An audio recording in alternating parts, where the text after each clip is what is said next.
Hello everyone, thank you for joining this webinar organized by the XFlow team of Dassault Systèmes Simulia. My name is Zaki Abiza, I'm from the XFlow business development team. In this webinar, my colleague Giuseppe Trapani, an XFlow application engineer, will present the new features of XFlow 2017x release, as well as the new integrated capabilities available with some Dassault Systèmes product that we have developed with this release. Before I hand over to my colleague Giuseppe, I want to inform you that you can send us your questions during the webinar through the questions dialog box you have at the right of your screen. So just feel free during the webinar to ask us your question. I will try to answer some of them during the webinar, and some of them will be answered at the end of the presentation by Giuseppe in the questions and answers session. Thank you again for joining us. I will let you know with my colleague Giuseppe. So go ahead, Giuseppe. Perfect. Thank you, Zaki. And hello, everyone. And once again, thank you for joining us today on this webinar on Introduction to XFlow 2017x. Okay. Again, I'm Giuseppe Trapani, and I'm a Senior Application Engineer in the XFlow team. And today, I'll guide you through the presentation of our latest release, XFlow 2017x. And as Zaki introduced earlier, we're going to focus on some of the new capabilities introduced, but mainly on the integration with other Dassault system products. So we're going to see how we integrate with some of them and the different steps that we have in our integration plan. We also have a live demo, so we're going to try to show you some of the capabilities of the new release. You're going to see it's actually on one of these integration. So you can see live what does it look like. And then we have a question and answer session as well, so please feel free to pop up your question in the question and answer box or in the chat box of your GoToMeeting panel. Okay, perfect. So let's get started with the first part of the presentation, which is the new feature available in 2017x. And let's start with the multi-phase solvers. We already have a good variety of solver in XFlow, in particular the two that you are mentioning in the slides here. We have the particle-based tracking and the phase field solver, and those are really complementary multi-phase solutions which apply on different scales. So they cover basically the needs of a multi-phase simulation in XFlow. Now we're introducing a third one, which is the volume of fluid or VOF method, and it's actually somewhere in between the two ones already available in XFlow. Okay, so it uses some of the techniques of the particle-based tracking, so the interface is actually tracked in some way. It's not computed as an extra equation, but it does have some advantages over the same of the particle-based tracking. So, for example, the pressure field is computed on the entire domain instead of being applied as a boundary condition between the two phases. Okay, and that gives some advantages on type of simulation where we need less noisy pressure field. The solver is again available as a labs mode in our XFlow 2017x, so the user will have to switch to labs mode to use it. But as you can see from the slides, it says that it's adapted to large-scale multi-phase applications, so where the inertia forces are predominant over surface tension forces. Okay, a little bit like the particle-based tracking one. We have to say that in this solver, the tension effect, surface tension, are better captured than the particle-based tracking, but it's still not as good as a phase field, and just because the scale that we're dealing with are completely different. So it's really a first step development of this new solution for the user to use and well test on the specific cases. Okay, and now if we move from multi-phase to thermal simulation, we have a bunch of new development in the thermal solver, and we start with the top one, so number one, and it's the video that you can see on the right hand side of your slide. And there we have one of the new boundary conditions, and it's a temperature jump. We do have something similar in pressure, a pressure jump condition. So we ported that basically into the temperature field. So as you can see, some thin surface within this cylinder simulation, which enforces a temperature jump from the left to the right-hand side of the surface. Okay, it does not need to have a thickness, so it can be a thin surface, and that will set your condition. Okay, Some people use it on some specific simulation where they don't want to actually simulate the thickness and the change in temperature through the thickness of the geometry. So you can simplify your geometry in your simulation using the temperature jump condition. Okay, that's more into the, within the fluid domain, let's say. We do have a further development which allows us to specify convection and radiation condition on the outer skirt of our domain. So imagine that we have the same cylinder simulation in here, but we want to apply some sort of convection radiation condition on the boundaries of the external boundary of the domain, trying to simulate basically the heating or the cooling of the environment around the cylinder. Okay, so we developed and implemented a new conditions which is called convection radiation heat transfer, and you can apply that directly into the geometry, and simulate those heat transfer which are either by convection or radiation. So the user can select the contribution. And as you can see from the plot at the bottom right, we're trying to simulate, in this case, an increase in temperature inside the domain. And if you set that condition correctly, and then you have the analytical solution, you can see the XFlow results are basically matching the analytical solution for the specific case. Of course, that's a simple simulation. It's actually a sort of a cube, but you can see that the law is correctly applied. And this boundary condition can be applied in a way to not actually solve the environment around the geometry you are interested in, but to mimic that effect as a convection radiation parallel system. Okay, switching to number 3, volume heat source. Again, you can see a typical application on the bottom left of your slide.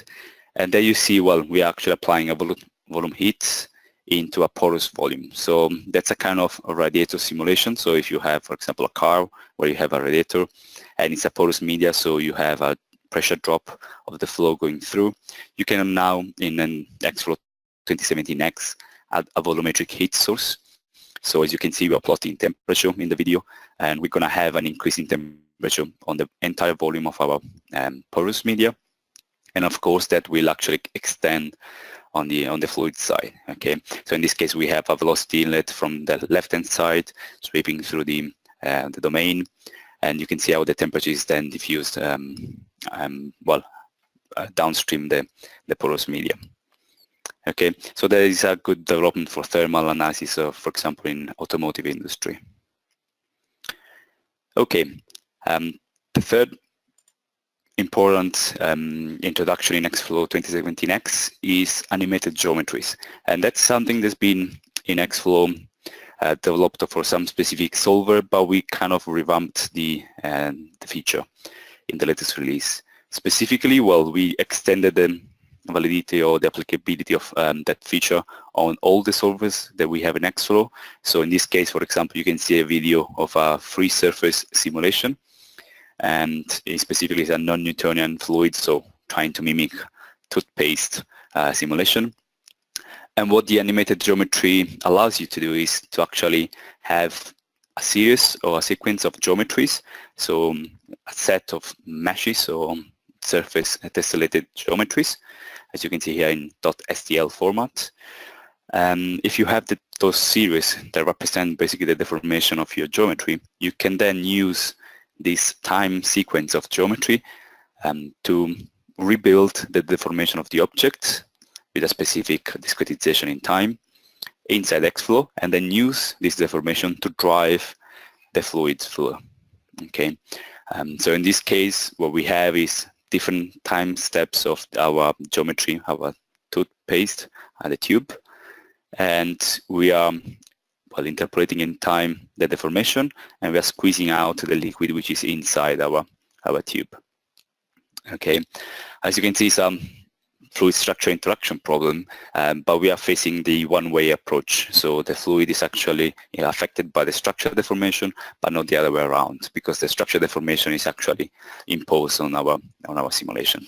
And you can see how the tube deform the tube. Okay, on the left-hand side you have just the geometry, on the right-hand side you have the geometry and the fluid flow coming out. That's one of the application of such features.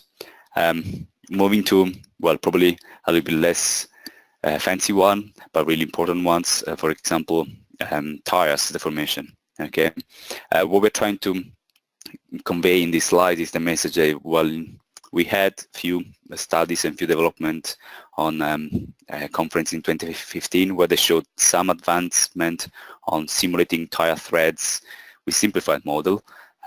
We now try to go even into more details, so we can say we can actually simulate the reality of how the tire deforms. So in that case, you can have a simulation in Abacus, for example, for your tire deformation, export all this sequence of geometries, and then use that as a driver into the XFlow fluid simulation.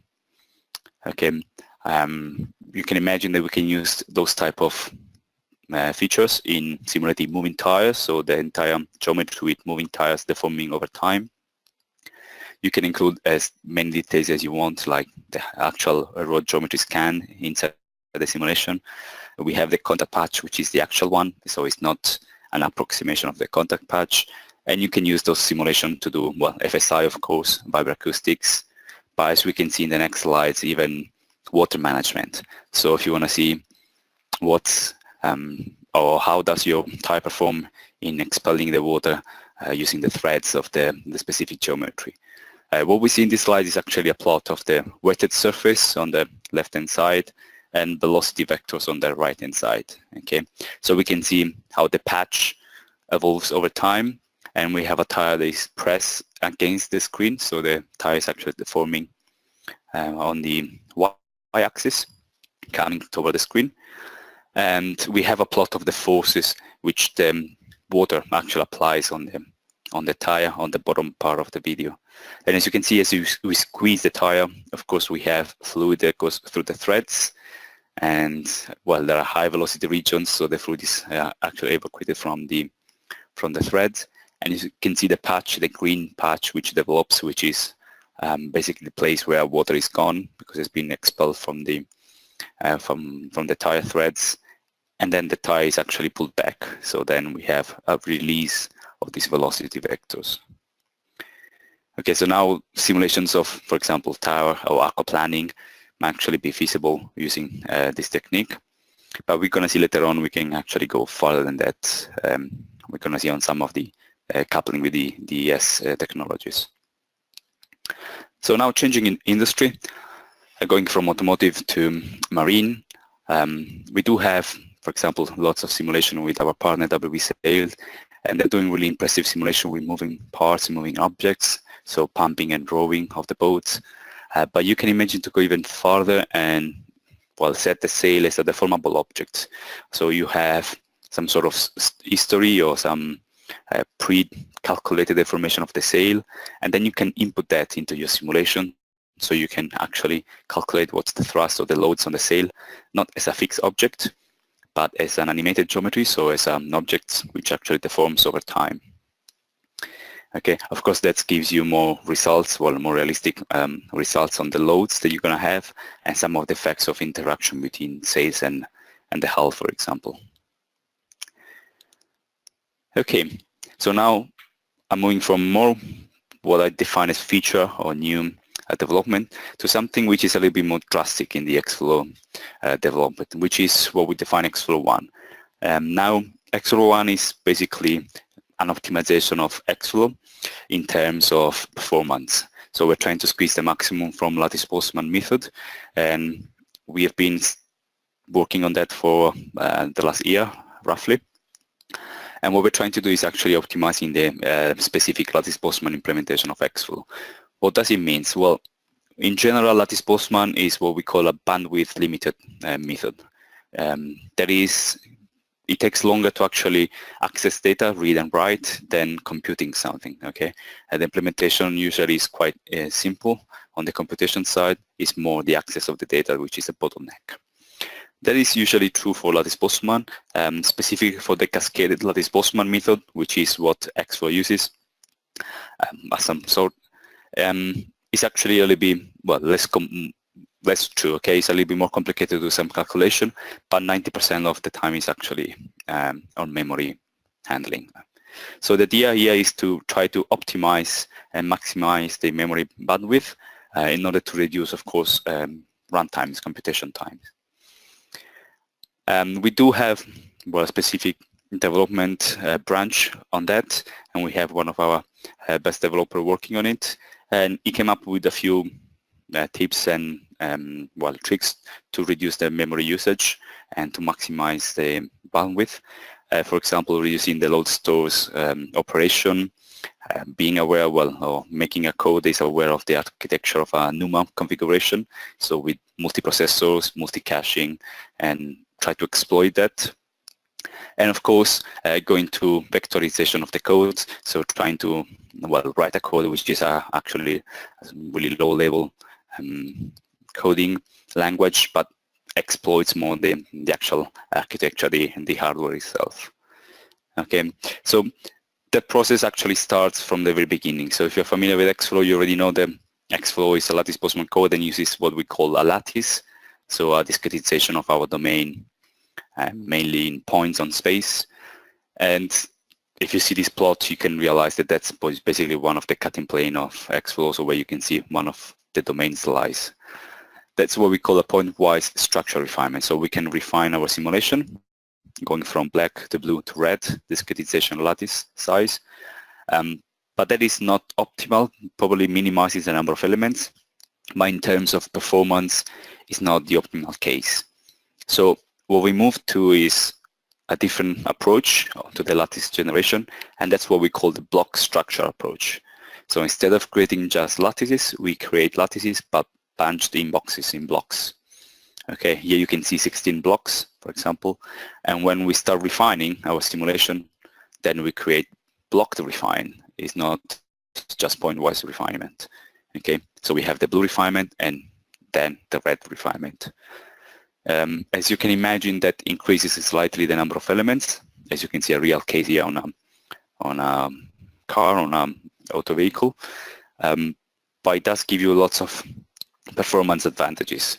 So, for example, if you apply this new developed XFlow on a simple case like a lead-driven cavity compared to the standard XFlow, we can see here, for example, a factor of 10 speed up. Okay, that's a huge gain in performance. Of course, that's a simplified case. We have a uniform resolution, roughly 130 million elements, and as you can see, the scaling is almost perfect, 90% efficiency in scaling in MPI, but you have a 10x overall from 28 to 250 cores. Okay, so that's a really huge performance boost. Now, if you go to a little bit more realistic case, like the external aerodynamics I showed you earlier, of course now the lattice elements structure becomes more complex. Still, we are around 100 million elements, and you can see we have a speed up anything between 4 and 5 compared to standard XFlow, which means a really big boost. And then we start dropping a little bit on MPI scaling. So the next step is actually to work on optimizing the MPI parallelization on the new architecture. Okay, so that's a really interesting development coming on this release, and it's already available for some specific simulations. Okay, it's not the entire XFlow scope. We just have some limitations. As you can see here, it has to be a 3D single phase isothermal simulation. There are some limitations on the function that you can use on the setup.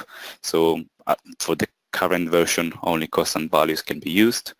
We do not have the ability to do moving geometries, but then we can basically do any or almost any external aerodynamic simulation, okay, using a default wind tunnel in XFlow.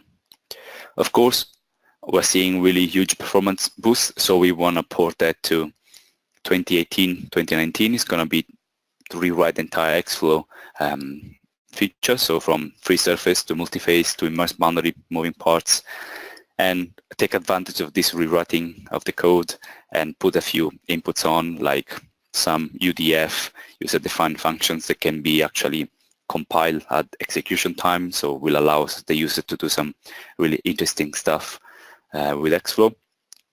And one of the, my favorite probably is the solver dispatches, so we still are working on a way to ease the life of a XFlow user, so that when it runs XFlow, automatically identifies what's the flow solver that it needs to use. And for example, if it has to choose between the legacy solver and XFlow 1, that can be done automatically by by the executable. It doesn't have to be a choice of the user. Okay, that's a big, short summary on the new capabilities that I wanted to show you.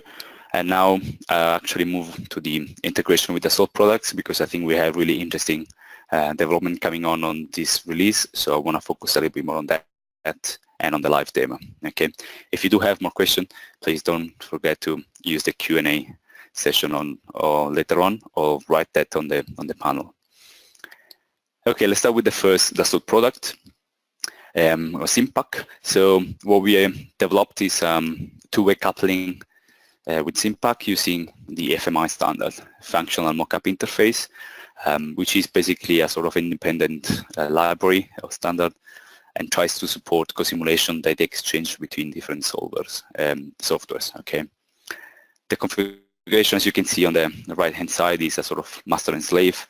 And in this case, SIMPAC is the one that actually handles the master, so it's the master that calls XFlow in order to get the forces that it needs to do the computation. And all this information is exchanged using some libraries and FMI wrappers, okay? But really the user doesn't have to do anything else than set up the simulation and run it.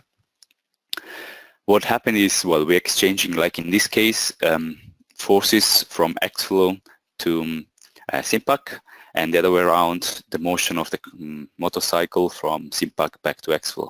And that is done determined time step, so the frequency can actually be chosen by the user. One limitation, well, we're actually exporting concentrated loads, so it's not a load distribution or a surface force distribution, but concentrated loads on specific points, which are probably the arrows that you see in the SIMPAC simulation. So those forces actually come from XFlow. And the idea behind this simulation is we have a motorcycle on a crosswind, so you can see that there is a wake that comes to the left-hand side of the rider. And of course the motorcycle will tend to deviate from the perfect straight line, and SIMPAC is trying to actually correct that, okay, and sending back the information to XFlow. So as you can see, that's a multi-body simulation with some sort of control of the riding line. Okay, let's jump to the second tool that we couple with XFlow, and is Dassault Systèmes or Simulia CST software. And what we basically do is take the electromagnetic simulation of CST, calculate the heat sources that produces, and then import that into XFlow. Now, compared to the previous integration, that's more a one-way coupling. Okay, so we read the results from CST into XFlow, but we do not exchange anything back to CST. Okay, so that's why the lines or the arrows are going one way. So we had two developments that basically enables this kind of integration, and one is the possible definition of a volumetric heat source, that now is possible to do that into XFlow.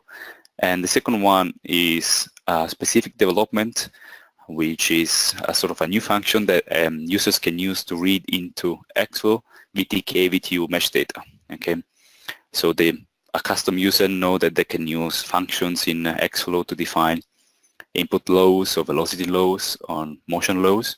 And now we have a specific function that can be used to read unstructured data, and that's the syntax that you can see on the top of your slides. So if we use this unstructured mesh function, we can read this file name and then use the input information as an input for XFlow simulation. Okay.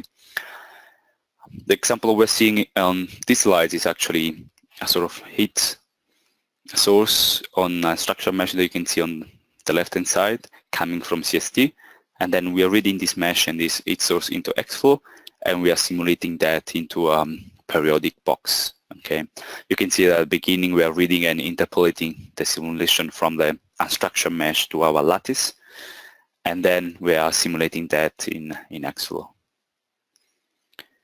Okay, that's a simple example, of course, that we use for testing purposes, but you can imagine that we can go farther than that.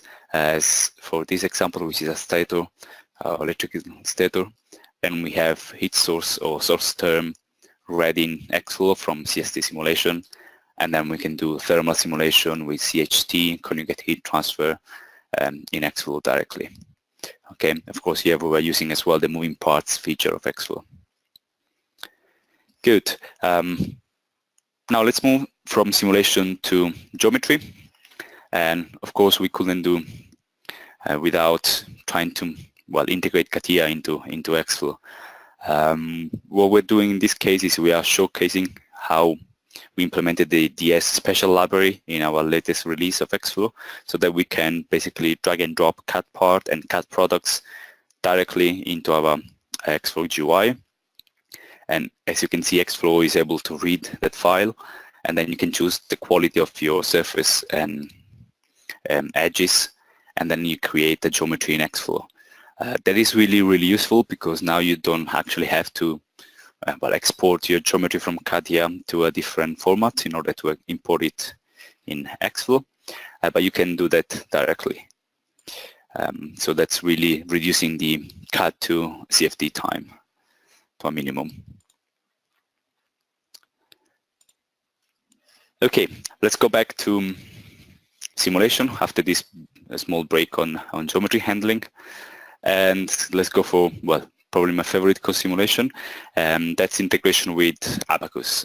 So now we are trying to do a two-way coupling within XFlow and a structure solver, and in this case we are indeed trying to do a full two-way coupling where we exchange not only forces on a local point but on a distribution on a surface. Okay. For that we are exploiting the Abacus co-simulation engine, and basically what happens is we're trying to exchange information on a surface. So we have forces coming from Abacus and deformation, from XFlow, and deformation coming from Abacus, and those are exchanged on this common surface. How does XFlow handle the deformed surface? Well, for XFlow it's just a moving body, so we can exploit the current capability of XFlow to handle those parts. We're gonna see a little bit later on how that is done. So let me jump to some of the videos and validation that we did on this specific development. And some people can remember we had a few coupling a few years ago, a coupling with an external structure solver, but that was limited for single phase simulation. Now with this new development, we basically have structure coupling with any solver that we have in XFlow. For example, on the top right side of the slides, you can see a coupling between the free surface solver of XFlow and Abacus, and you can see how the information actually transfer between the two solvers. So we have a dump brake with a flexible bar, and those are interacting nicely on the right hand side. Okay, on the bottom side you can see the validation curve matching XFlow results with Abacus BFEM results. So that's the displacement of the tip of the bar. We also have the same capability, of course, on single phase, and that's a typical benchmarking case, the Turek horn case. So where the vortex sheds from the cylinder are deforming the bar, and the bar itself is amplifying the vortex shedding. So it's a sort of a mutual interaction. You can see that the errors between codes, because that's as well computational results, there is no experiment on that, are actually really small. So the simulation is really, really, really precise. Now those of course are simple validation cases, but now if you recall we were talking about aquaplaning and deformable tires. Now we can go even one step further. So not only the tire is actually deforming because it's got a contact with the ground, but it's also interacting with the fluid, so the fluid will exchange forces with the tire, and we have this two-way coupling simulation with Abacus XFlow free surface. And that is really key if you want to do analysis on, for example, aquaplaning, or again, water management of tires, or if you want to do simulation with actual threads or the actual geometry of the tire. Okay, so that really opens up lots of new simulation capabilities or possibility in XFlow free structure interaction. Okay, that was all I had on integration with DS products. That was a quick overview, but that's to give you an idea of what's coming in the next release. And now I really want to focus on the live demo. So we'll take some time to show you what we're going to do, and we'll try to do a step-by-step setup. And what we're going to see, it's actually a reduced case of the validation that we saw earlier. So it's a flexible dam brake bar coupling. Okay, so we have the free surface on the left-hand side of XFlow and some really nonlinear high deformable geometries in Abacus. Okay, and we're going to set up the case, and I'm going to show you how to run the case in Abacus and in XFlow, and how the co-simulation works. So the key things to remember in this demo is that we are using the new developed co-simulation, CSE, co-simulation engine, and it's a free surface simulation, of course. We're going to do a 3D simulation, although it looks like it's a 2D, it's just a 3D slice. Okay, and we're using Abacus on the right-hand side, explicit dynamic, large deformation formulation, of course, and nonlinear elements. In theory, the coupling is developed for either explicit or implicit Abacus, so standard, but we are going to focus on explicit simulation in this demo. Okay, so the user can actually explore different setup. It's the co-simulation engine that takes care of the exchange between the two solver. Okay, so let me pause my presentation. Okay, and let me go and open up one of the XFlow window. So that's the new XFlow 2017x. Okay, this set a light color, so if you are seeing that in white instead of black, it's a different theme. Okay, so what we're going to do is we're going to set up an XFlow simulation of the dam brake, and at the same time we're going to set up the Abacus counterpart. Okay, so let's start with Abacus first, and I'm going to show you how to set up that quickly. So we start with defining our geometry first.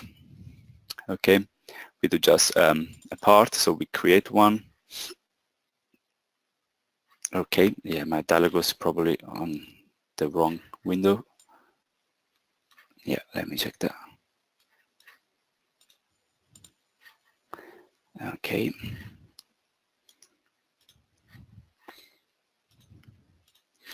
Create.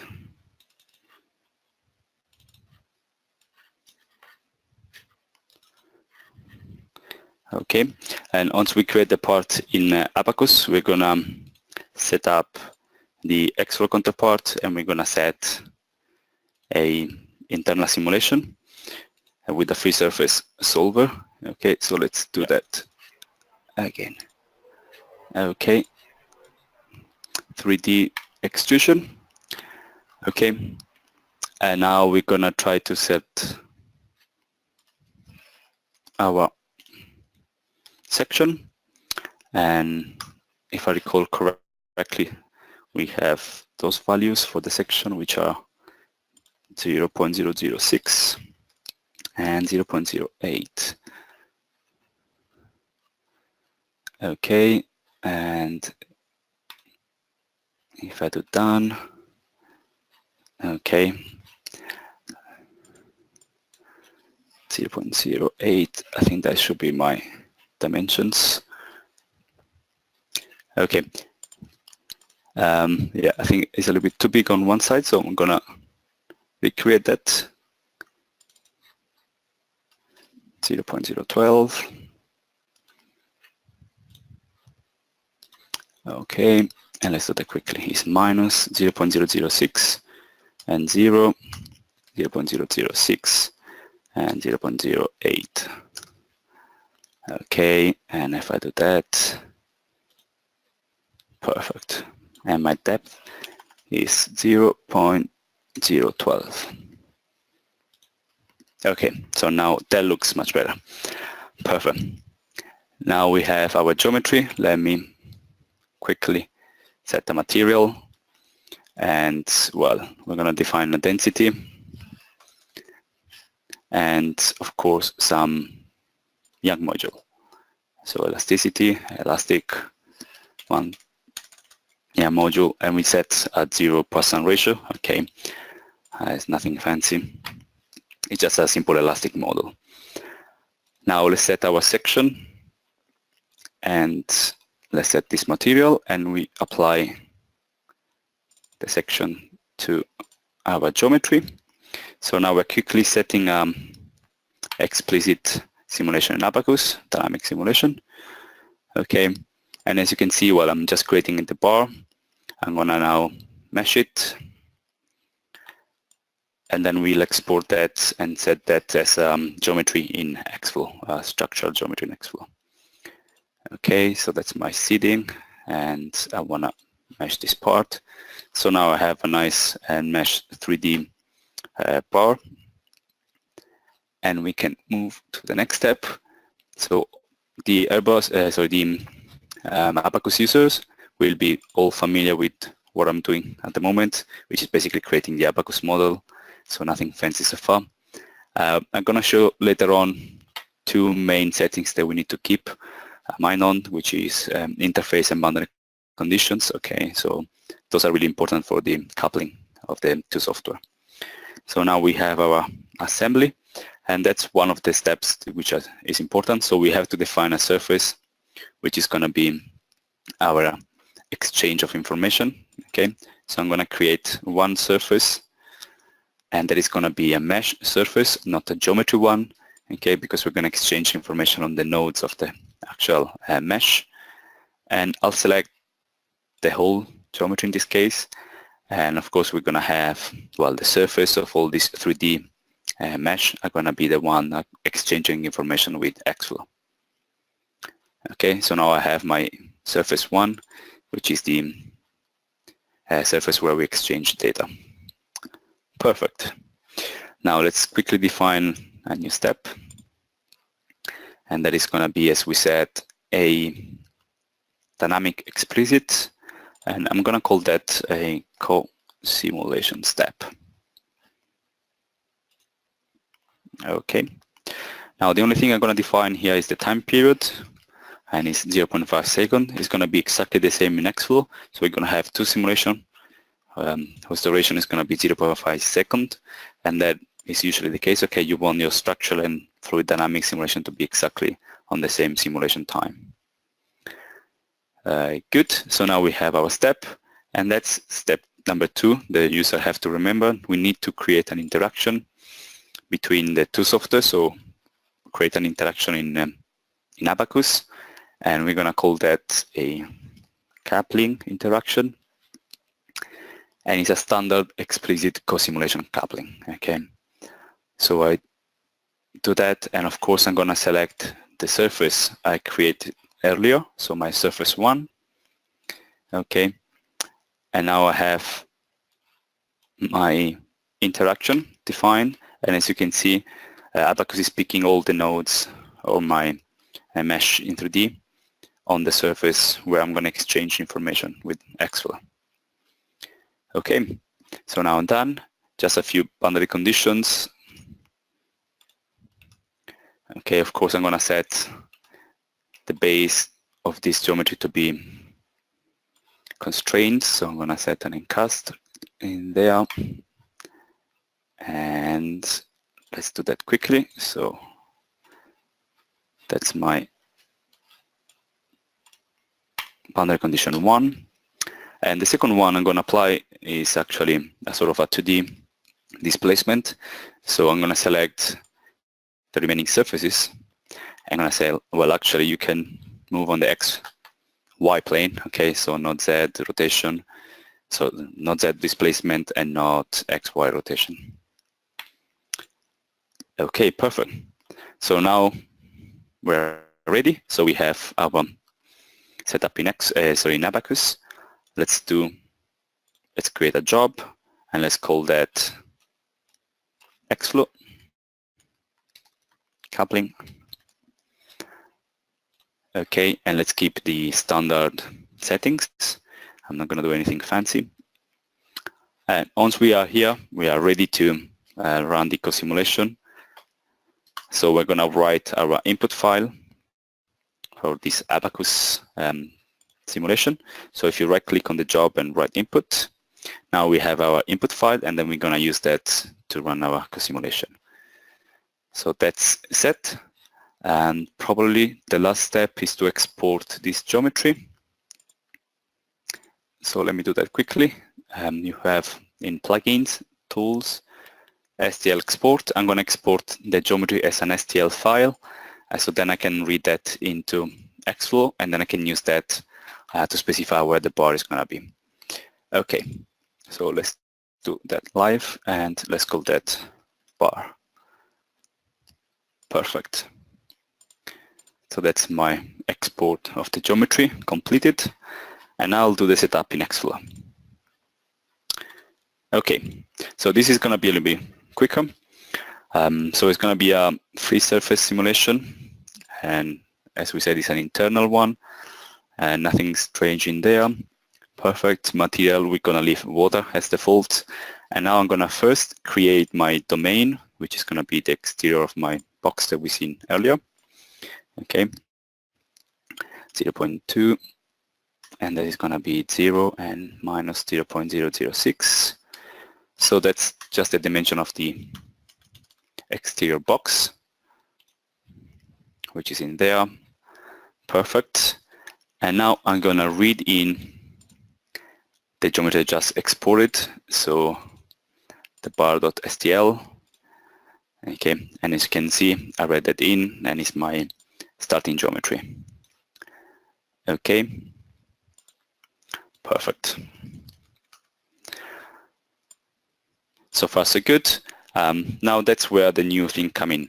If you go back to environment in XFlow, now we have a structure analysis option, which is again available for labs or expert mode, and we can select Abacus. And now we can select what's going to be the host name. We're going to have the co-simulation engine running, and that's the port that it's going to use. Okay, by default is 2024, but you can select any port that you can use for co-simulation. Okay, so that's one of the settings we need to change in XFlow, is to select a specific structure analysis. And the next one is to set our bar geometry as actually a structural geometry. So instead of having a fixed behavior, that is going to be a structural behavior. Okay, so now XFlow will identify that the geometry is going to change over time, and the input is going to be given from Abacus to XFlow. Okay, so if I visualize that, you can see that that's the exact mesh that we had in Abacus. Okay, and that is going to change over time. Perfect. So geometry is done. Let me do a few other settings.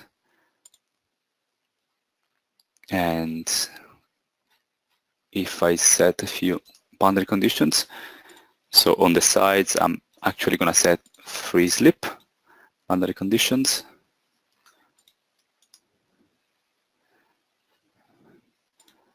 Okay. And that's because I don't want any friction on the sides of my domain. So that is going to be, instead of an automatic, a free slip condition. Perfect. Okay. And then I'm going to specify an initial height for my liquid. So as you can remember from the video, we had some height of water that then collapses and crashes into the bar. So I'm going to specify that in here. And I'm going to use a Boolean function. So that's another powerful thing of XFlow. You can specify function directly in the function viewer and use that in the simulation. So that's going to be a Boolean between X and Y. So I'm just filling up the left-hand side of my box. Perfect. So that is done. I have my boundary conditions, and now I'm setting my simulation time that, as we said, is going to be the same in Abacus and XFlow, 0.5 seconds. I'm going to specify a custom time step in XFlow, and it's going to be a uniform resolution in this case, so my lattice is going to be all uniform and 1.2 millimeter. Perfect. We are ready. So now we have our simulation. So that's going to be 200. And I can save this one into the same folder where I saved my Abacus simulation.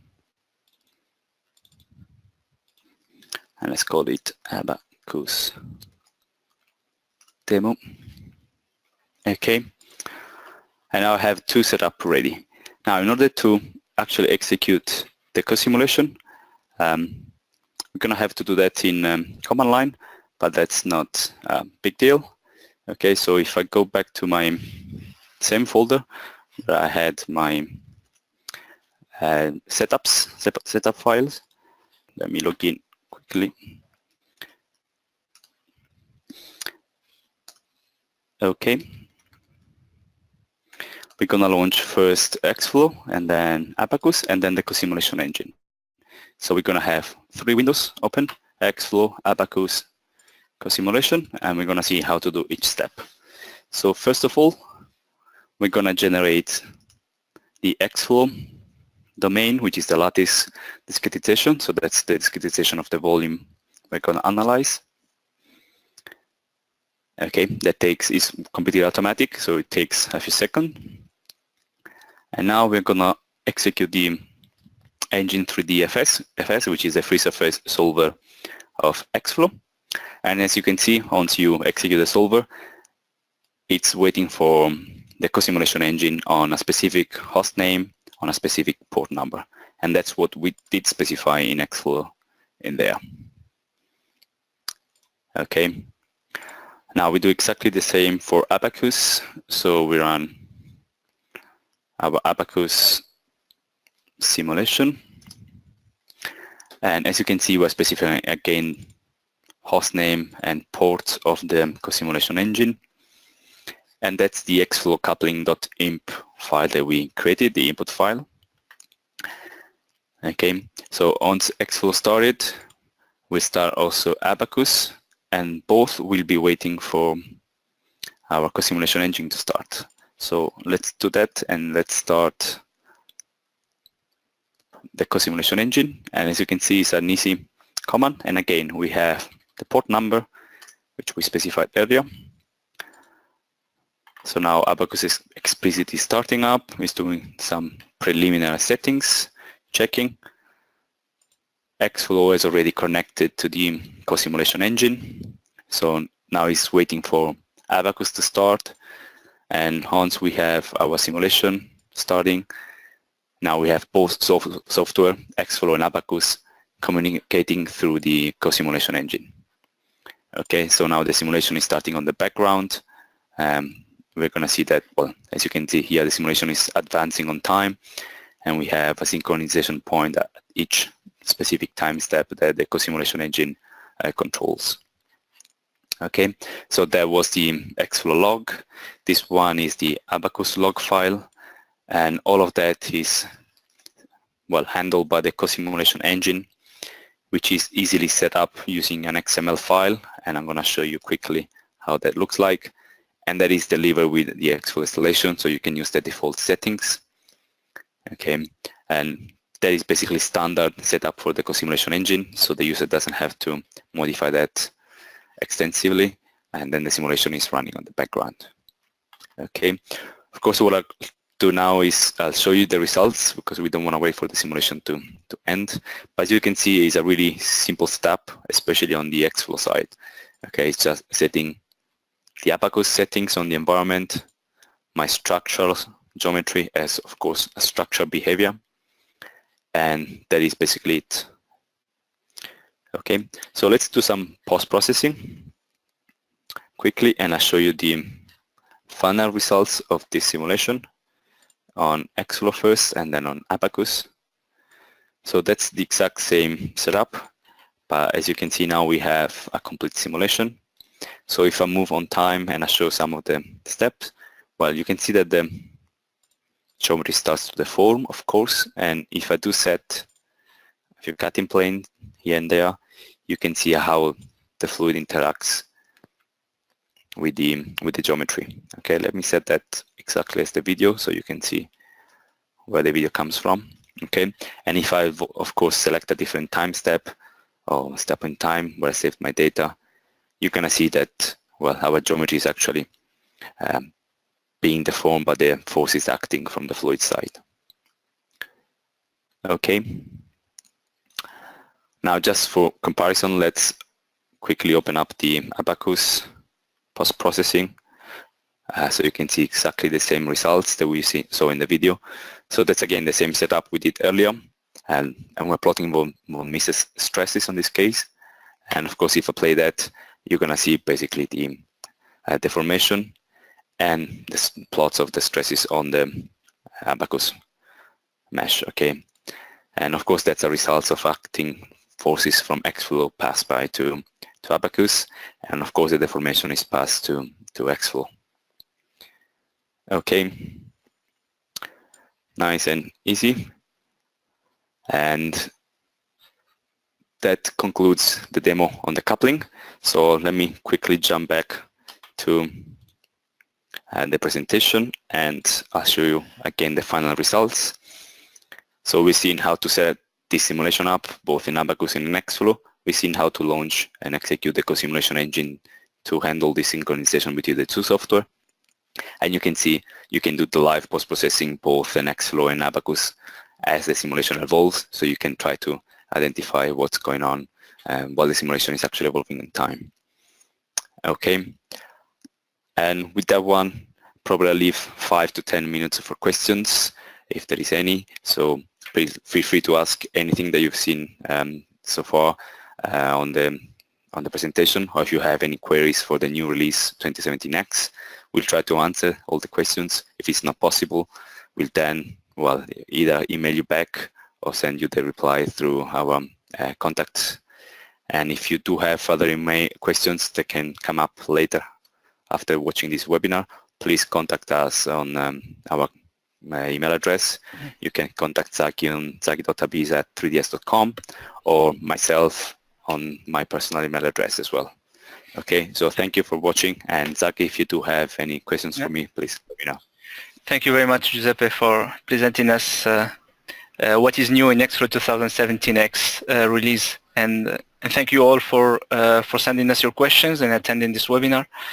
I have already answered privately some of your questions, but we will take here some 5 minutes now to answer more questions. So the first question for you, Giuseppe, is from someone who is maybe already using Simulia products. So it's about, so exactly, does XFlow 2017x use the license manager of Dassault Systèmes? I think he means this DCLS license manager. Oh, okay. So yes, the answer is yes. We did implement the DSLS license scheme. So for this release, 2017x, we have the two options, RLM, which is our current scheme, and the DSLS one. Now that is totally true for Linux. Unfortunately, we do realize after the delivery of the package of XFlow installation that in Windows there is a problem of, well, basically between the two license server. So the DSLS is not working for Windows, but it's perfectly fine for Linux.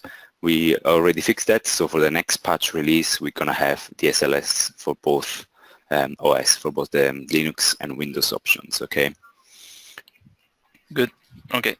Thank you for this answer. Another question is more technical question on one of the first features you presented. Let me just find the question. Yeah. Can you explain the physics behind the temperature jump boundary condition? Can you explain more about the physics? Yeah, okay, so the condition is basically trying to set a boundary jump or a temperature jump through a surface.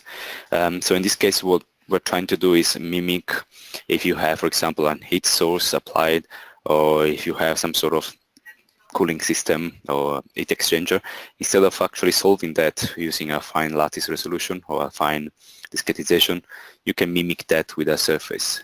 So it's a thin surface, it doesn't take very long to compute, and then we're applying a delta temperature. In the specific case, we are setting 50% of the temperature lower on one side and 50% upper on the other side. So the delta is spread between the two sides. And as you can see well from the video, one side is cool and the other one is heated up in a way. Okay, so that's the idea where you could use that instead of solving a really thin surface with lots of lattice elements. You could try to use that as a close approximation, let's say. Okay, good. Okay. Yeah, another question. Just maybe one or two questions more, and we will finish this session. So one question is about the 3DEXPRESS platform. If XFlow is or XFlow 2017x is available on this platform? Okay, not yet on the 3DX directly, but we do work on a power by option. So what happens? Well, we have a sort of interface system between XFlow standalone and the 3DX platform, and you can basically access the data model of the 3DX platform from XFlow through what we call the power by option. So the data model will be read into XFlow. So you're going to have the geometry that comes from the 3DX platform. You're going to have your simulation. Your system will, of course, record and have a tagging of the geometry that you're using. And then you can upload the results on the 3DX platform as well. So you're going to always have an associated set of results for your geometry. So this way you can keep track basically of what geometry has been simulated and what's the results, but still you do not have a graphical user interface of XFlow, let's say on the 3DX platform, or well, for this release. Of course, that's the long-term development, and we're working toward that, but in the meantime, we offer this Power BI solution to the user that can use the 3DX platform already. Okay, so maybe the last question. Which are the software that could be connected to XFlow via FMI standard? Okay, as I said earlier, it's a sort of standard, open standard, so many software implement the same format to the same standard. We've done that previously with MSc Adams, for example, another multivariate solver. We've done tests with MATLAB or OpenModelica. So all these software that implement the same FMI standard and that can be a master in the process can be used with XFlow. And for the full list, probably the best way to do is to go to the website, OpenFMI. They try to have a sort of a list of software tested with the current version of FMI standard, so you can have an idea of what solver can actually be plugged into XFlow. That's the most updated list that you can get is from the actual website of FMI developers. Okay, thank you very much, Giuseppe, for answering the questions. I think we will stop here for this webinar. Please, if you have more questions, you can send them to me or to Giuseppe by email. We will try to answer them after the webinar. Okay, thank you. So thank you to everyone who has attended this webinar. I inform you that this webinar has been recorded, so you will receive an email notification tomorrow as soon as the recording is uploaded. This way you can review the webinar and share it anytime you need. So thank you again to everyone, and have a nice day. Thank you, Giuseppe, also. Perfect. Thank you, Zaki. And thank you everyone for joining us. Bye-bye. Bye-bye.